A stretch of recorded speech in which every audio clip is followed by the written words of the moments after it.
Hello, my fellow Extraordinary Americans. I'm Cosmos Dar, and this is Extraordinary America. What is Extraordinary America about? You see, American identity is about freedom, the opportunity for a better life, and the pursuit of happiness. Welcome to Extraordinary America. Today's guest, we have Alexandr Korshylov. Alexandr is the founder and CEO of DreamX, a Ukrainian UX UI design and development company. Alexandr's story is one of resilience and determination.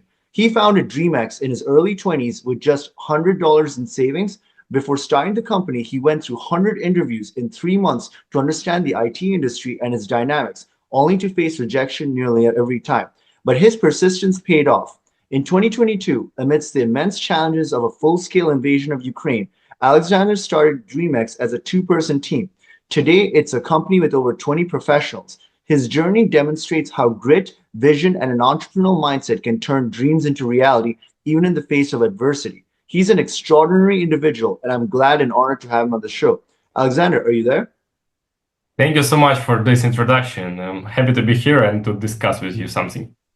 Alexandr, I'm grateful to have you on this podcast as well. So, can you tell me and the audience a little bit more about yourself, your background, and your story, and how you started your Okay, company? my background. I try to be super short.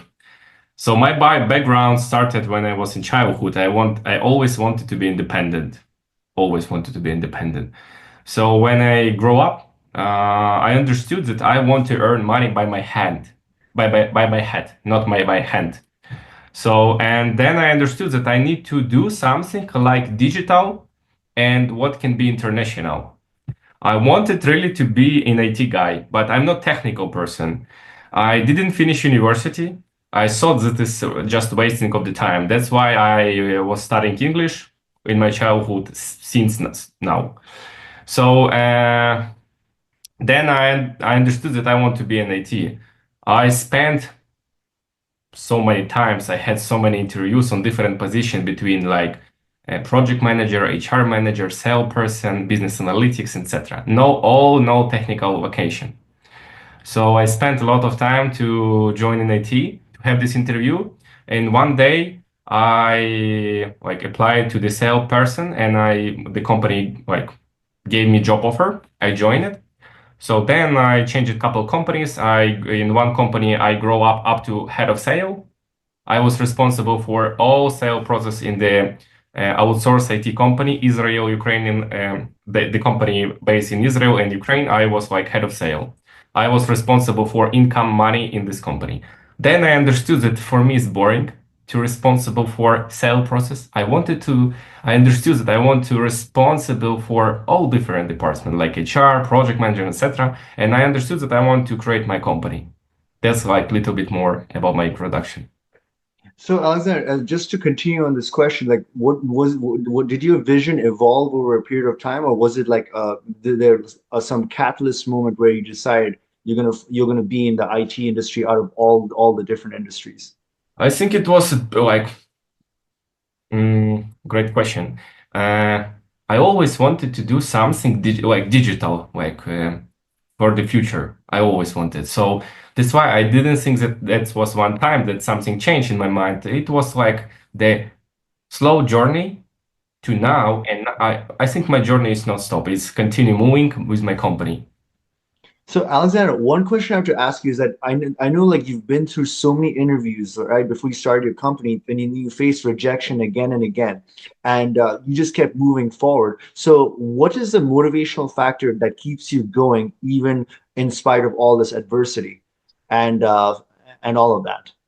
I understood that I had passion to join in IT. It was doesn't matter what was salary, what about the size of the company, etc. I just wanted to be in this area to taste it. I would say I wanted to taste it. That's why I had so much passion. My philosophy, rejection is the good. I understood that this rejection, this is the my journey. This is not something that end. So I was motivated. I had so much passion, and I understood that this rejection, this is my journey. In this philosophy, that's rejection, this of so many interview, gave me now so many different insights.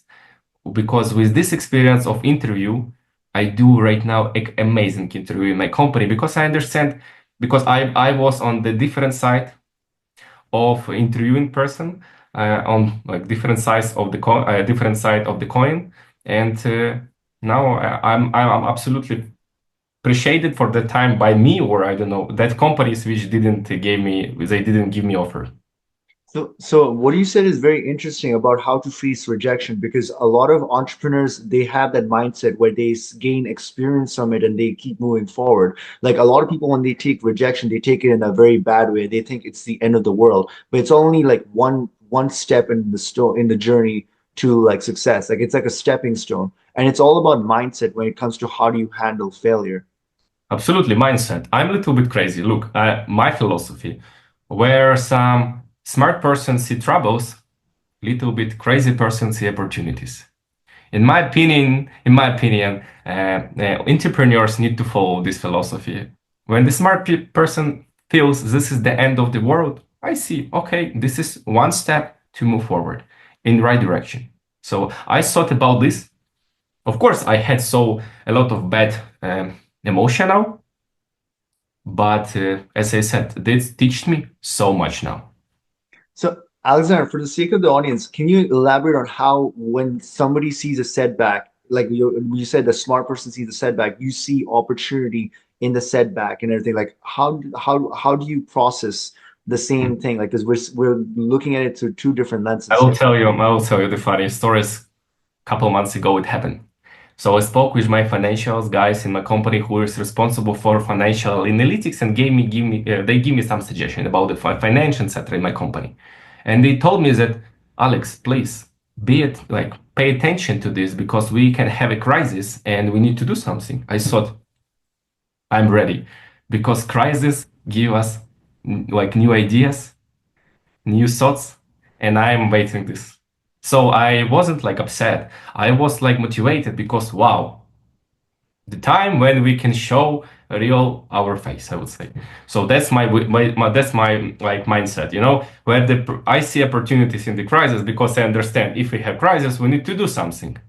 We need to go in different direction or focusing or try some new, for example, channel of sales.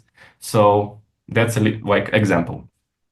So Alexander, like I know like you started a company in 2022 amidst the beginning of like the war in Ukraine, right, with Russia, and it's a very challenging time Oh, as a absolutely. nation. So how like do you manage to like make a company work amidst an environment like this where most people would just give up?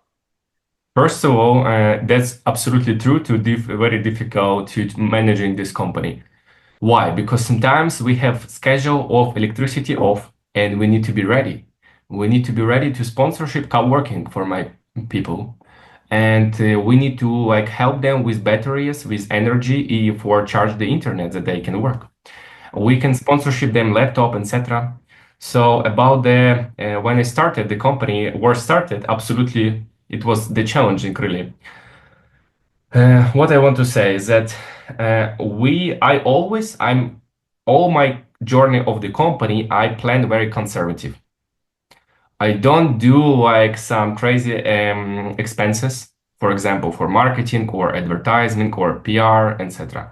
We are very conservative in our financial plans. Why? We want to have a cash to be ready for anything. So if tomorrow something happen, we have so much money to pay people to stay there here in the company, and people feel it. When they feel this like crucial in the company stability, they will never go out. So, in my opinion, everything in my company builds on this stability. People feel it. I'm very conservative in my plans, and we move forward to grow. Man, Alexander, I do admire this about you because you know, like over here in America, it's much more easier to like because there's more certainty. But when like making a business work in a time of uncertainty is one of the hardest things to do. So it takes a certain level of thinking and mindset and an ability to face a lot of risk. So my question to you would be like, how do you process risk mitigation when it comes to such an environment and also like building a company during a time of war? I can joke that right now Ukrainian CEOs of the companies the best crisis managers in the world. That's the joke, but I think that's true. How we manage? First of all, we sell our service not in Ukraine. We sell outside. We have clients from all continents: Australia, Asia, United States, all Europe. We work. So we are very like uh, we are not putting all eggs in one bag, I would say. So we are very like we are ready for crisis, I would say, because we work with whole world, and that's help us to grow. Uh, what I want also to join to this about the risk. Oh, look, it's I had so many questions from our clients that you are in Ukraine, you have so many challenges now, no electricity, rockets, etc. I said, guys, yes, you have a risk. I understand it, but I'm ready to give you the best offer that I will pay for this risk. If you will try us and you like it, let's continue. Because I'm ready to be responsible for what we do with you. If we sign the contract, we'll be ready that we will be responsible for this, not just by words. We're ready to be responsible this by money. If something happen, no need to pay. When our clients hear this, they like shock. Okay, let's try. And when they try us, they see that we are really responsible for the work and for the quality and deadlines. And we build this relationship on quality, guarantees, and we take risk on our side.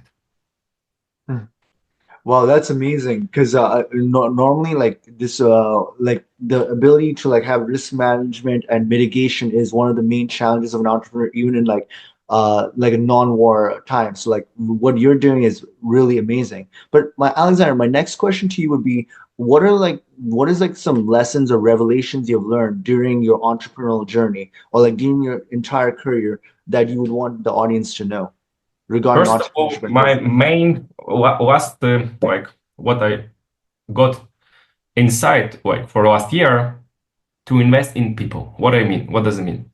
To grow people in the company. Hmm. Of course, I can hire from the market any guy. But if I will hire the top level, for example, sale manager, my process of the sale or in my company sale process can be a little bit difficult for this person because I want to be more flexible in negotiation with the client. And when I hire some top sale from the market in Ukraine, we can be not on the same way. I understand that I need to invest in the people in my company and grow together with them or grow them in my company. That's I think the last like point which I understood for last year. For example, I have right now very interesting uh, example. So we hired a sales manager 30 days ago in this year. So and we hired the junior sales manager.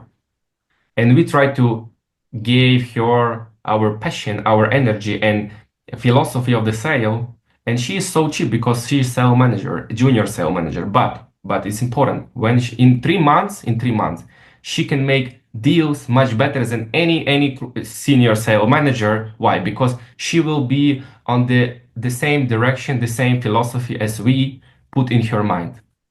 So that's I think all entrepreneurs need to do, like to grow people in the company, invest in them, and don't scare that they will leave. I'm not So scared that someone leave from my company.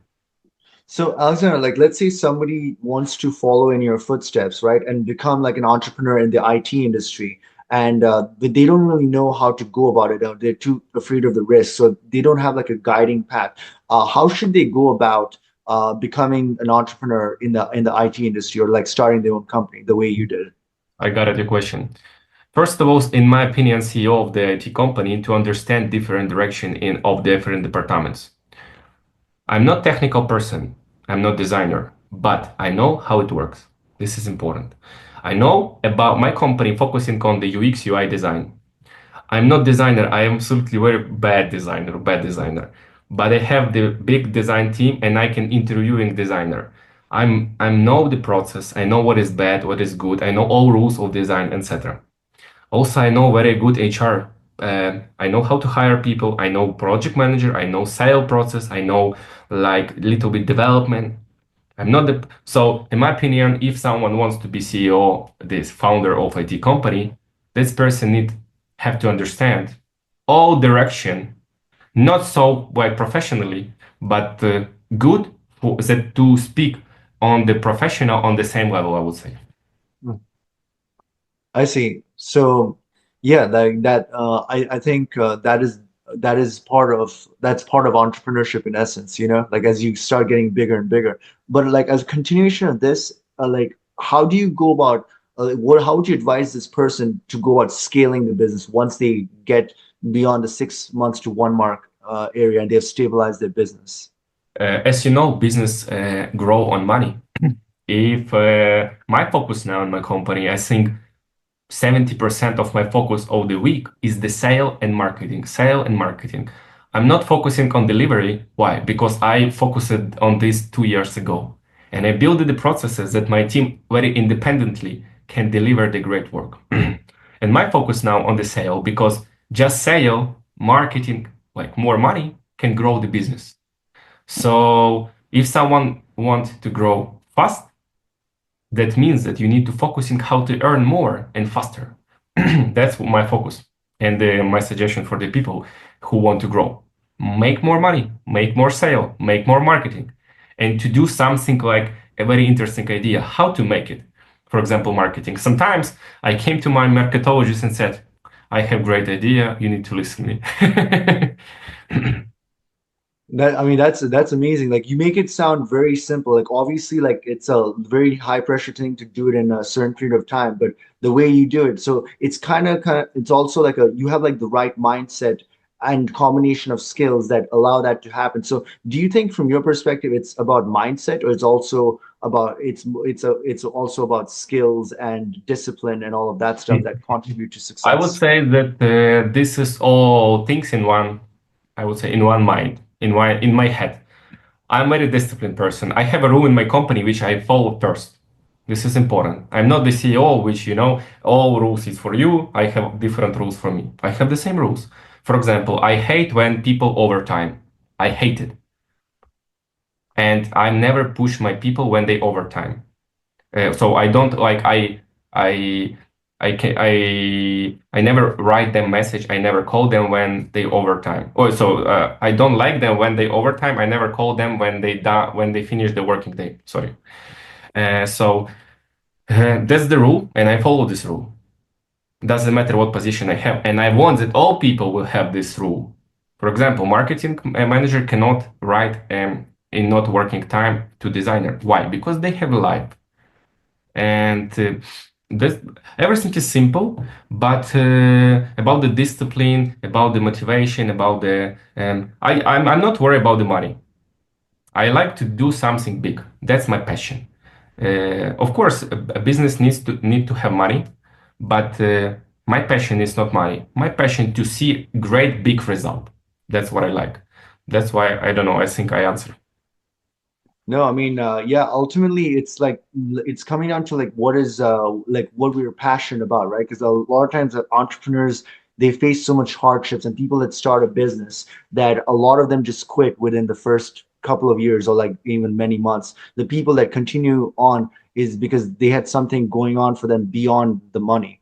Because you know, a lot of people like they make it seem like it's about the money, but it's more than money. It has to be the primary motivation has to be something more than that. I like the big processes. I like the big result. For example, in 2019, I ran marathon, 42 kilometers.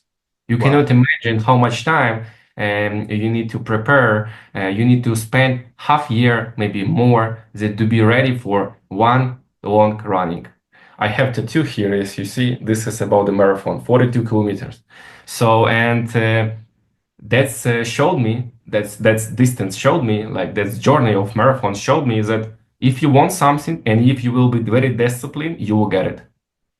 You will achieve this goal if you will spend the time, you will have passion, motivation, you do right things like training, then you will get it. Because if you will not training, you will never finish marathon, never finish marathon. This is unreal, in my opinion, because your body will tell you no. So the same is my opinion in the business.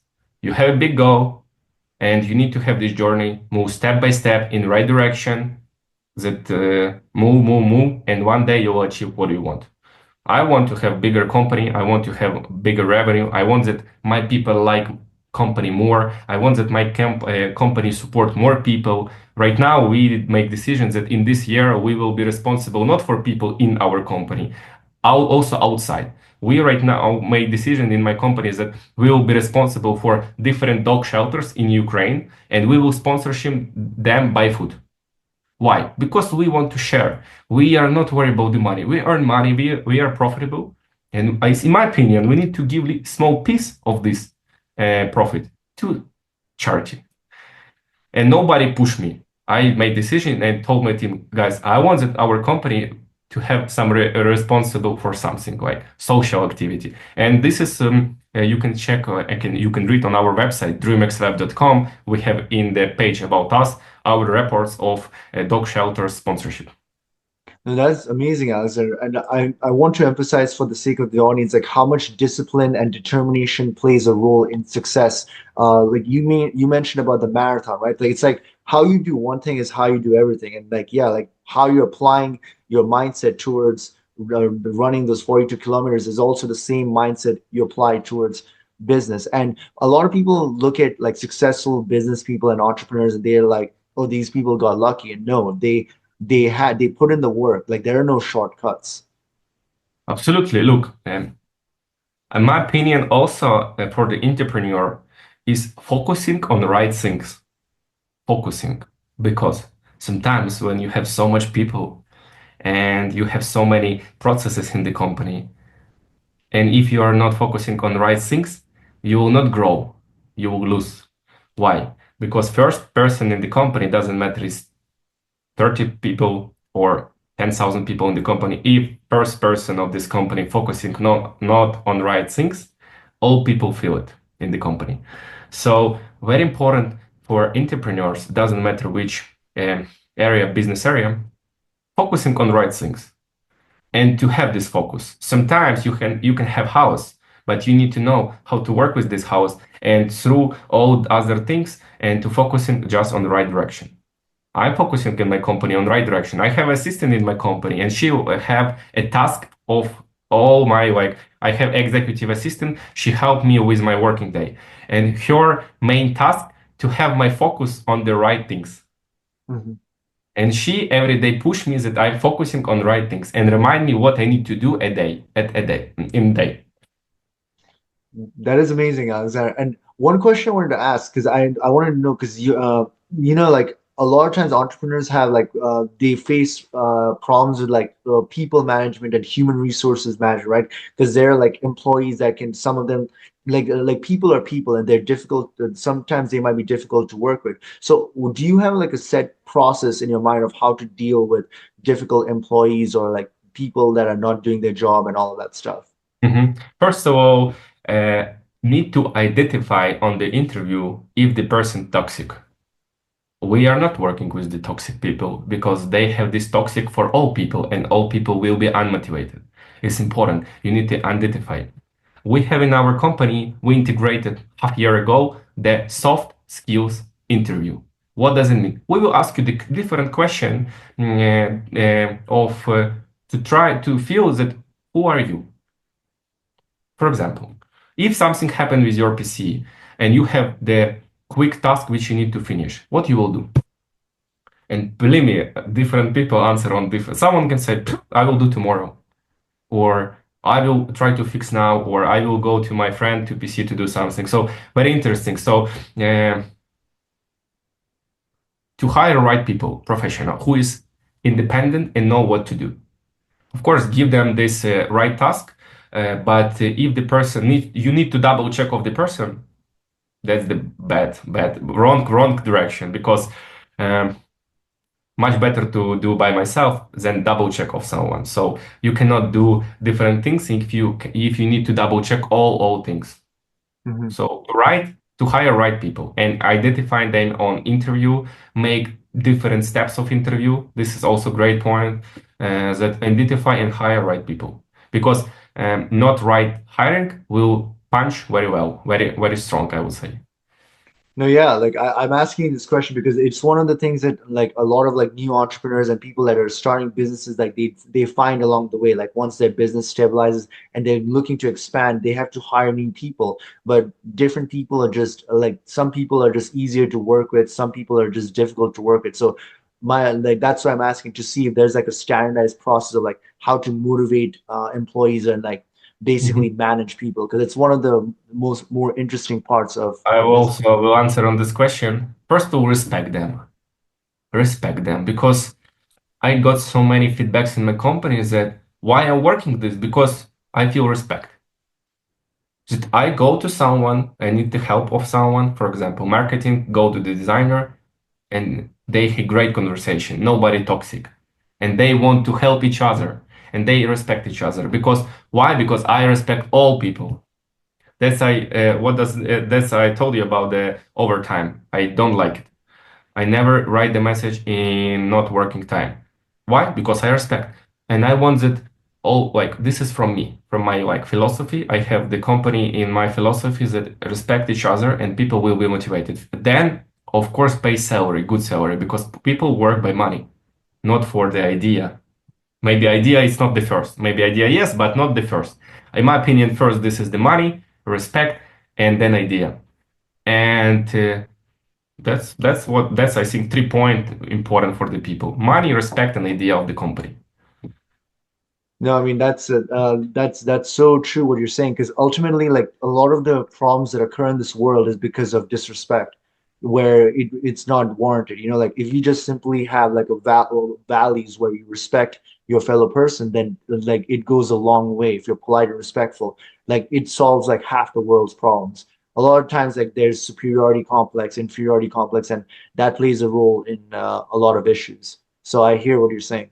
Yeah, I can tell you where I understood this when I was on the 100 interviews. I felt sometimes that the people on different side, the companies, they are not respect me. They are like, okay, you are one of 100. In my company, you are one of one. We want to speak like with the person, and we check your CV in details. When I have interview with the people on the third stage, on the third like yes, third stage, third interview, I always read the CV. I make notes what I want to ask you. For example, if you have in your CV that you finished psychology university, I will ask you, oh, you finished psychology university. Wow, it's cool. Like that, the people understand that I checked. Nice. Yeah.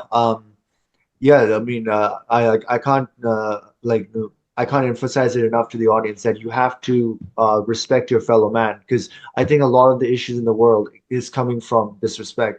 But Absolutely. but to the next question, Alexander, like in from your perspective, what do you think was a challenging experience you faced during your time, and how did you go like creating DreamX, and how did you go about overcoming that challenge? I have a question before to answer my question. Have you ever had the Ukrainians people, CEOs of before on this podcast? Um, I've had Ukrainian immigrants in America, but I've never actually interviewed a You Ukrainian. know the biggest challenge now in my company, the biggest one, that in right now I'm based in Kiev, Ukraine, and right now we have a war status in Ukraine. My gender, male, cannot go abroad. You Hmm. know that all business, corporative area negotiate by hey, like eye to eye, face to face. Hmm. I have the challenge that I need to negotiate to you with by Zoom. And big deals, no, like nobody wants to have big deals by Zoom. Everyone to want to see each other, to see your eye. So that's, I think, the one of the biggest challenges that I cannot go abroad easily right now in my country. I need to send sale manager girl, or I need to have a Zoom call with you. That's the challenge right now by my in my company. Also, what challenges we have? Local market. We are not selling on the local market. Why? But we can do much better than in Australia because we know how everything work here. We know the culture very well here in Ukraine because I'm Ukrainian and I know much better Ukrainian than Australian, for example. That's mean like market is not ready. Economy in the bad situation. People think about the military, about the war, not about the business or startups. because my company have probably more than 60%. This is early stage startup pre-seed seed round, and they like always get investment and to want to use this investment very efficiently. Nobody Mhm. will invest in the startup in the work country. So that's why we are not selling here, and this is also bad. Why? Because we want to sell, but we understand this is not the right time to have a sale process here, focusing here.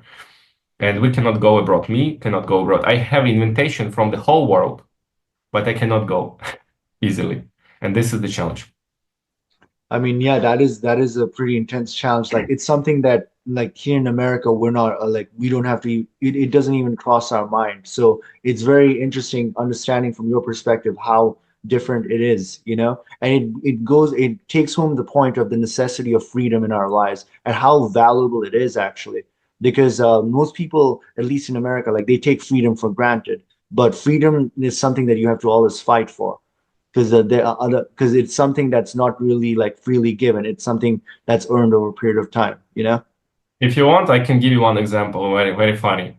I have one client of the London, and these people, clients of the London, that's people super busy of one company. They do fintech company, like big fintech company. And I always speak with the top level of this company because we do design for them.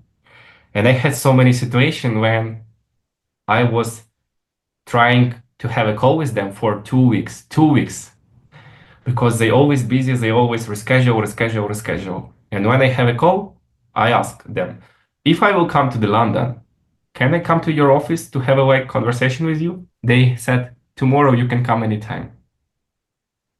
I think Mhm. you got my point that I couldn't have with them call for 2 weeks.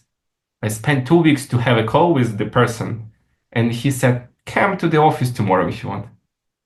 Wow. That's the challenge. That's mean like very. I think you feel it that, and I have so many situations the same that someone not answering me for a couple days and said, if you want to come to office, we can meet anytime. Wow.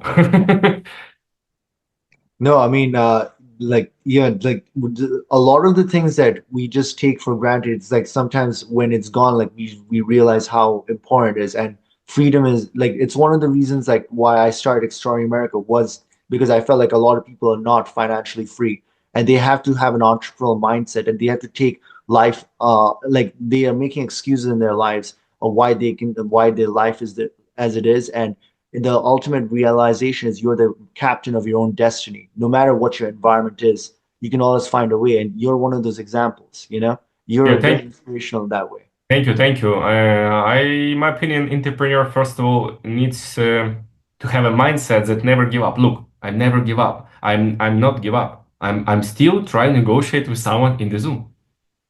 I Mhm. I I didn't tell myself that, oh, you cannot go to the office, I need to stop the company. No, I said, okay, let's find a different way.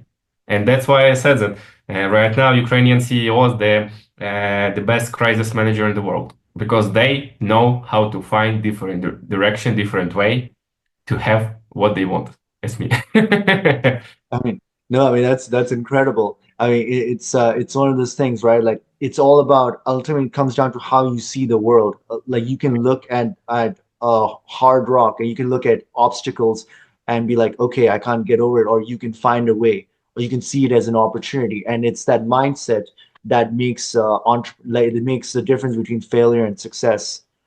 It's a Yeah, common. my company called DreamX, DreamX, follow your dream. The great name, in my opinion. I call this company this name because I understood that I want to move by my dream. My dream is like to be independent, first of all, very independent, to be free in the world and to do something international and support people and to do some social activity. This motivates me so much. Believe me, when in our company we do social activity, we spend money not by like some stuff like watch, shoes. We can do more. For example, to donate like 500 kilograms or more food for the dog shelters. And the owner of this dog shelter called me and said, thank you so much. Thank you so much. It's much better than and give you more positive and motivation to do more something. No, totally. And Alexander, can you tell me and the audience a little bit more about DreamX and the premise of how you started so that the audience can get to know more about your company? About my company, yeah, we focusing on the in the IT area. We have different like stages when you do like IT product. You have different stages which you need to go do, like the project requirements, the stage, design stage, development stage. It's also backend, front end, QA, marketing, etc. Testing. My company focusing just on the one stage, the UX UI, and also a little bit front-end development, because we understand that we want to be top in the one local market. We don't want to do all things because we want to be responsible for what we do. That's why we choose decision to be in the UX UI design, because I don't have experience in UX UI design. I know now how to do it, but that came up from historical of the DreamX. I like randomly started a cooperation with the designer. I company started like from $100 when I bought subscription or freelance platform, and I tried to sell the my friend's service. I had a friend, she very good did a logotype, illustration, etc. I came to her with proposition. Let's make a business. I will sell, you will do. And let's have a percent of income. So we agreed, and in first months we earned some $1,000 together. I was shocked, and she was also shocked. So I was sale, she was like the performance person. And then I understood that the illustration, graphic design is good, but I saw the more perspective in web design, UX UI design. And step by step, it's grow up to now. Wow, that's amazing, Alexander. And it's just interesting, like how you went about starting it and where it is now, and it's in spite of the odds. So I'm very impressed by that. Now we want to do more than $1 million revenue in this year, and we will do it. And this is the goal. And all my team know that this is the goal, and we will achieve, because I will be the first person who will achieve this goal together with them. And but we started like from $100, yes, because in IT area, the what do you need to have in this is the most important things in the company. This is not some like PC or like a laptop. This is your mind. In IT, everything builds on the mindset, on the minds of the people. Mhm. So equity is the people. No, I mean, it's that's so amazing, and I want the audience to know that look, there are no excuses, like there are like if you can do it, Alexander, then anybody can do it. Absolutely, absolutely. It's all about the mindset. It's all about seeing opportunities even in obstacles, and that's the mentality that leads to success. So, I had so so many super quick will tell you also one story. I had so many situations when we had troubles. For example, we got a ban of our accounts, for example, or we got bad review of our service. Sometimes it's happened. And I had so many funny situations when I saw the eyes of my people. They had the stress. They like was shocked. I said, guys, we will have shock later. Let's now fix it. Let's find a way to fix it, and then you will be shocked. Okay? Okay, so and I was the first person who pushed it to fix it some our problems, bans of accounts, or to find the ways to have a not the bad review, good review of the service. So yes, never give up. I mean, that's the motto, right? Never give up, like even in the face of adversity. And Alexander, is there any other projects you're working on right now that you'd want the audience to get a glimpse into? Oh, believe me, we are working on so many different projects. We right now working on 20 projects a day, every day. Wow. This is from the web application to the doctor who fight with the cancer, up to AI tool which generate you the text for example, for the book. So many different projects. For example, we had also the project just finished a couple of weeks ago. We did the big web application, big SaaS, which help to fight with the fake clicks on the website. You have so many graphic charts, etc. When you just put a link. So we are working in a lot of different business area. That's also I like it so much because I'm in touch in the digital every day. I know what is the future will be, and when I hear some requirements of the new projects, I said, "Wow, I want that my company will on work on this." That is amazing, Alexander. And Alexander, how can my audience connect with you and get to know more about you and your work and your company and everything that you do? I'm super open, believe me. I hate when someone wants to give me money by consultation. My consultation cost one espresso. Nice. I'm not worried about the money, I want to share my experience. Why? Because if, for example, 3, 4 years ago, I heard about that, for example, experience, and I can write a person which can give me some suggestion without any money, I was so shocked, and I will write. So now I try to have this philosophy to help people as I was younger, I would say. So how to connect me? My LinkedIn, I'm super open. LinkedIn, if you can put the link of the LinkedIn in this podcast, I will be super appreciated. And also our website, if someone want to see more about us, our service, because our website domain is dreamxweb.com or just DreamX in the Google. That's it. And anyone can write up to me directly or to the company, like make requests for cooperation. We are very flexible, and our website is 130 pages. You can read super a lot of about our service, about our business area where we work, our core industry, etc. That is amazing, Alexander. And Alexander, I'm so grateful that you took the time to come to this podcast and share your experience because your story is very inspirational. And if Thank you you. can make a business work, even in Ukraine, then any of us should be able to do it as well. And because it's all about mindset, and we should have a never give it up attitude. So I really appreciate that you Thank you. came to this podcast. Thank you for the invitation. It was great conversation between us. I hope it was great, and maybe that's help for someone to push, push, push. Yeah, of course. And I want to conclude this episode by letting my fellow extraordinary Americans know that, hey, look, there's an extraordinary within each and every one of us. It's our duty to awaken it and unleash it. Until next time, bye for now. Hey everyone, thank you for watching Extraordinary America. If you like what you see, please do subscribe to our podcast and share it with others. Remember that the best investment that you can make in your lifetime is in your own financial education, for it is knowledge that truly sets us free. Also, remember that inflation is diluting your purchasing power, which in turn increases financial bondage. The practical thing to do is to protect the loss of your purchasing power and invest in precious metals or the right cryptocurrencies. Lastly, never forget that you are an extraordinary American. We'll see you in the next episode. Bye for now.